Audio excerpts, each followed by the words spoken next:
Why are sound insulation requirements tougher on the ground floor? At least in Sweden, it's like that. We have a 4 dB increase in sound insulation requirement on the ground floor compared to the upper floors or stories in a building. And if you go for like premium sound classes, you also have a similar thing with walking sound and impact sound on the ground floor. It's I think it's even 10 dB stronger requirements on the ground floor compared to the upper ones. Now, why is that? Well, if you think about it, it makes a lot of sense, because if you have a building, let's say it's 4 apartments every story, so you got 4 apartments in a 4-story building. On the first floor, everyone walks in and they take the stairs or the elevator to get to their respective floor. And you also have mailboxes usually where the postman puts the stuff. And there's a lot of traffic going on with people. They come and go from their homes, and everyone passes through the bottom floor, the ground floor. Whereas on each of the upper floors, only the people who live on that floor move around and move about in that stairwell. So that's why we can have lower requirements on the upper floors in a building. But it's probably wise to increase the requirements just a little bit on the bottom floor, so you take care about that. And there's also with the walking noise that can occur.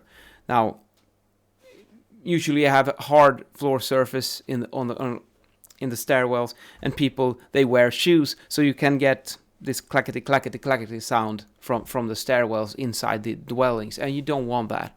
So that's why it's a good idea to have some extra sound insulation on the ground floor, but you might get by with a bit simpler solution when you go higher up into the building. But it all depends on how the floor plan is, how the layout of the building is. Perhaps you can have a ground floor where there is no more traffic to each or outside of the apartments. If the elevator and the stairs are a bit to the side, so that the main part of the traffic won't be exposed, the apartments on the bottom floor won't be exposed to any more traffic than on the above floors, then you could probably use the same requirements on all stories. But this is one of the things that I always check for when I'm designing a building with regards to acoustics, to check out where we can expect to have some extra traffic with people walking and talking and making noise, and perhaps we need to get some extra sound insulation on those places. And in today's video, I'm wearing a odd combination. It's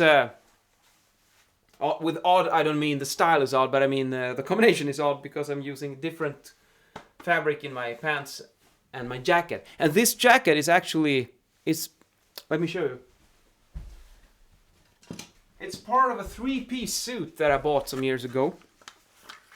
And I like to buy full suits, preferably 3-piece if they're available, because then it gives you so much flexibility. This is a really casual jacket. You can wear it in an outfit like this.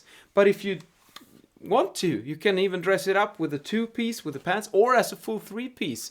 And then you can get at least semi-formal with this.